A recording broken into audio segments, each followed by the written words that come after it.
Friends, welcome to our channel. இன்றைக்கி என்ன பார்க்க போகிறோன்னா, ஒரு சூப்பரான வீடியோ தான் பார்க்க போகிறீங்க. என்ன வீடியோனாக்கா, என்னோட பையன் வந்து எம்பிபிஎஸ்க்கு வந்து நீட் எக்ஸாம் எழுதி பாஸ் பண்ணியிருக்கான். அதில் வந்து கவர்மெண்ட் சீட் வந்து கிடச்சிருக்கு. ஃப்ரீ சீட் தான் கிடச்சிருக்கு. அதுக்கு வந்து நான் வந்து அட்மிஷன் போடுறதுக்காக சர்டிஃபிகேட் வெரிஃபிகேஷனுக்காக காலேஜுக்கு போயிட்டு இருக்கோம். ஆக்சுவலாக August 18 வந்து ரிசல்ட் வந்தது.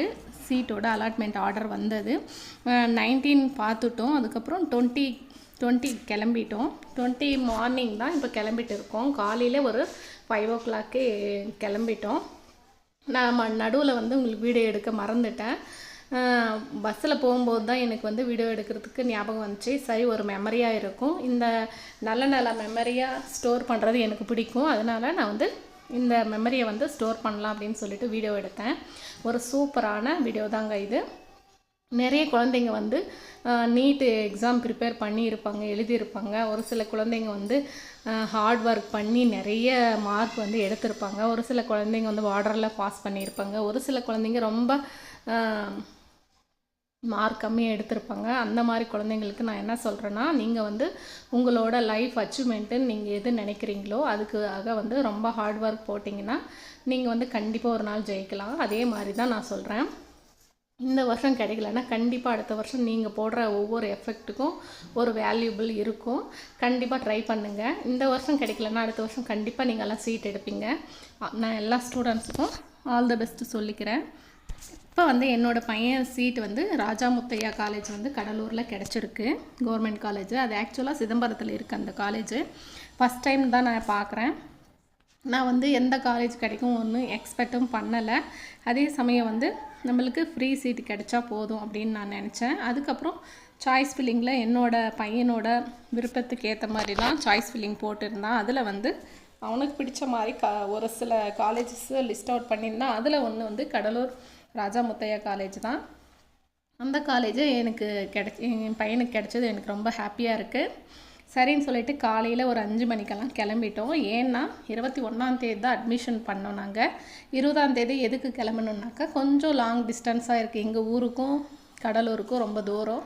அதனால் ஒரு நாள் முன்னாடியே நம்ம போய் அங்கே ரூம் எடுத்து ஸ்டே பண்ணிவிட்டு அதுக்கப்புறம் ஒரு ஹாப்பியாக அடுத்த நாள் வந்து நம்ம அட்மிஷன் போடலாம் அப்படின்னு சொல்லிட்டு நாங்கள் கிளம்பிட்டோம்.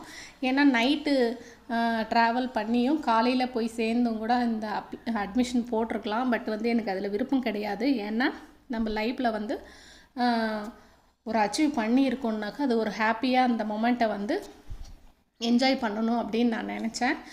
நம்ம அவசரமாக நைட்டு கிளம்பி காலையில் போய் கடலூரில் சேர்ந்து அதுக்கப்புறம் அந்த பாதி தூக்கத்திலே நம்ம வந்து அட்மிஷன் போடும்போது எனக்கு வந்து அந்த ஹாப்பியை வந்து என்ஜாய் பண்ண முடியாது அப்படின்னு சொல்லிட்டு நான் ஃபீல் பண்ணேன். அதனால் முன்ன நாளே வந்து கிளம்பிட்டு அன்றைக்கி ஈவினிங் வந்து ஒரு 5:30 and 6 o'clock போய் நம்ம வந்து ரீச் ஆகிட்டோம் சிதம்பரத்துக்கு. ரீச் ஆகிட்டு அங்கே ரூம் எடுத்து ஸ்டே பண்ணிட்டோம். காலையில் எழுந்து குளிச்சுட்டு அதுக்கப்புறம் நாங்கள் கிளம்பிட்டோம். நம்ம பஸ் ஸ்டாண்ட்லேருந்து ஒரு 2 கிலோமீட்டருக்கு தூரம் தான் இருக்குது. சிதம்பரத்துலேருந்து 2 கிலோமீட்டருக்கு கிட்ட தான் இருக்குது இந்த காலேஜு. ஒரு பஸ்ஸு கூட இருக்குது அப்படின்னு சொன்னாங்க. பட் வந்து நாங்கள் ஆட்டோவில் போயிட்டோம். ஏன்னாக்கா பஸ்ஸுக்காக வெயிட் பண்ணுற அளவுக்கு நம்மளுக்கு பொறுமை கிடையாது. அந்த காலேஜை பார்க்கணும், அந்த காலேஜ் எப்படி இருக்குதுன்னு பார்க்கணும், அப்படி ஒரு எக்ஸைட்மெண்ட்டில் இருந்தோம். அதனால் ஒரு ஆட்டோவில் பிடிச்சிட்டு ஆட்டோவில் போயிட்டோம். வித்தின் ஒரு 5 minutes or 10 minutesக்குள்ளே அந்த காலேஜ் வந்து ரீச் பண்ணிட்டோம். பாருங்கள், என்ட்ரன்ஸே சூப்பராக இருக்குது. அண்ணாமலை யூனிவர்சிட்டி. எனக்கு அந்த காலேஜை வந்து பார்த்தோன்னே எனக்கு அவ்வளோ பிடிச்சிருந்தது. அந்த அட்மாஸ்ஃபியரும் அதுக்கப்புறம் அந்த பில்டிங்கும் அதெல்லாம் பார்க்கும்போது எனக்கு ரொம்ப பிடிச்சிருக்கு. பாருங்கள், முன்னாடியே அந்த ராஜா முத்தையா சாரோட ஸ்டாச்சு இருக்குது. இது பார்க்கும்போது எனக்கு ஒரு மோட்டிவேஷ்னலாக இருந்துச்சு. அதே சமயம் நான் கூஸ் பம்ப்ஸ் வந்துச்சு. எனக்கு ரொம்ப பெருமையாக இருந்துச்சு. என்னோடய பையன் வந்து இந்த மார்க் எடுத்து இந்த அளவுக்கு நம்மளை இந்த காலேஜுக்கு கூட கூட்டிகிட்டு வரான் அப்படின்னு சொல்லும்போது எனக்கு ரொம்ப ஹாப்பியாக இருந்துச்சு. ஒருவேளை நாம் படிச்சுருந்தா கூட இந்த காலேஜுக்குள்ளே காலை எடுத்து வச்சுருப்போமா அப்படின்ற எனக்கு யோசனையெல்லாம் வந்துச்சு. அதுக்கப்புறம் நம்மளுக்கு இந்த பிறவியில் வந்து நம்ம பையனால் நம்மளுக்கு இந்த ஆப்பர்ச்சுனிட்டி கிடச்சிருக்கு அப்படின்னு சொல்லிட்டு எனக்கு ரொம்ப சந்தோஷமாக இருந்துச்சு. இந்த வீடியோ பார்க்கும்போதும் இந்த வாய்ஸ் டப்பிங் பேசும்போதும் எனக்கு ரொம்ப கூஸ் பம்ப்ஸாக இருந்துச்சு. Raja Muthiah institute of health சயின்ஸ்னு இருந்துச்சு. சூப்பராக இருந்துச்சு இந்த காலேஜ் பார்க்கும்போது. இது ஒரு அண்ணா யூனிவர்சிட்டி காலேஜில் எல்லா காலேஜஸும் இதில் இருக்கா. இன்ஜினியர் முதற்கொண்டு மியூசிக், அதுக்கப்புறம் வந்து நர்சிங், பிடிஎஸ் எல்லாமே இருக்குது இந்த காலேஜ். 1000 ஏக்கரில் வந்து இந்த காலேஜ் வந்து இந்த யூனிவர்சிட்டி வந்து இருக்குது அப்படின்னு சொன்னாங்க. எனக்கு பார்க்கும்போது அவ்வளோ அழகாக இருந்துச்சு. பார்க்கும்போதே அவ்வளோ பிடிச்சிருந்தது. ஒரு ஹாப்பியான மொமெண்ட்டை வந்து நாங்கள் வந்து ஃபீல் பண்ணேன். இந்த என்ட்ரன்ஸில் ஸ்டார்ட் பண்ணது ஒன்றுமே லெஃப்ட் சைடு போனால் வந்து பிடிஎஸ்க்கு போகலாம். இப்படி ரைட் சைடு போடும்போது வந்து எம்பிபிஎஸ் பில்டிங் அப்படின்னு சொன்னாங்க. அதனால் நாங்கள் வந்து ரைட் சைடு தான் எடுத்தோம். இந்த ராஜா முத்தையா சாரோட ஃபோட்டோ பார்த்தோன்னே எனக்கு இன்னும் ரொம்ப பிடிச்சிருந்தது. செம ஃபீலாக இருந்தது. ஒரே ஹாப்பியாக நான் வந்து அந்த அட்மிஷன் ஹாலுக்குள்ளே கிளம்பிட்டோம். நாங்கள் கிளம்பிட்டு அங்கே போயிட்டு அவங்க சொன்ன ப்ரொசீஜர் எல்லாமே வச்சு நாங்கள் வந்து அட்மிஷன் போட்டுட்டோம். வித்தின் ஒரு 2 ஹவர்ஸ்க்குள்ளேயே எங்களோட அட்மிஷன் வந்து முடிஞ்சது.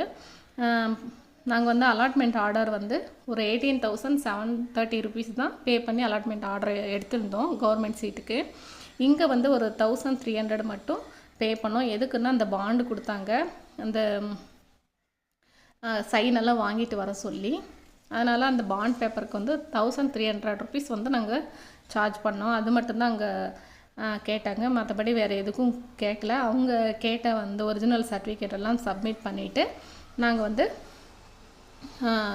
அட்மிஷன் போட்டுட்டு ஹாப்பியாக வந்துட்டோம் வெளியே. எனக்கு வந்து அந்த ஃபுல் டே ஆகும் அப்படின்ற மாதிரி நினச்சேன். பட் வந்து இந்த ஃபுல் டே ஆகலை. எதுக்கு அந்த ஃபுல் டே ஆகலைன்னாக்கா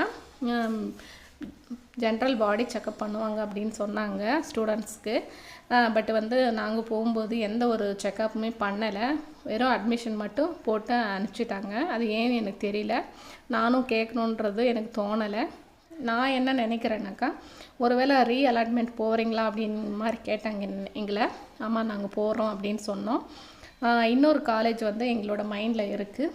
அது வந்து கொஞ்சம் எங்களோட சர்க்கிளுக்கு கொஞ்சம் கிட்ட, இந்த அளவுக்கு தான் இருக்கும்.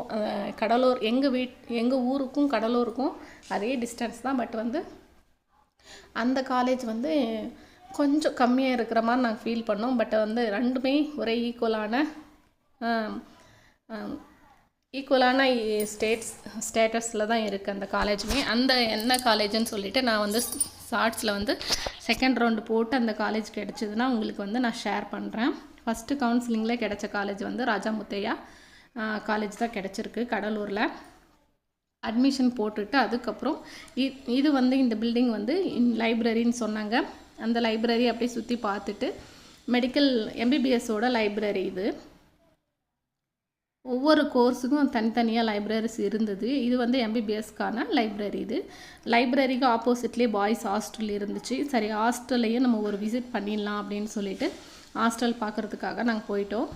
ஹாஸ்டலும் பார்த்தோம்.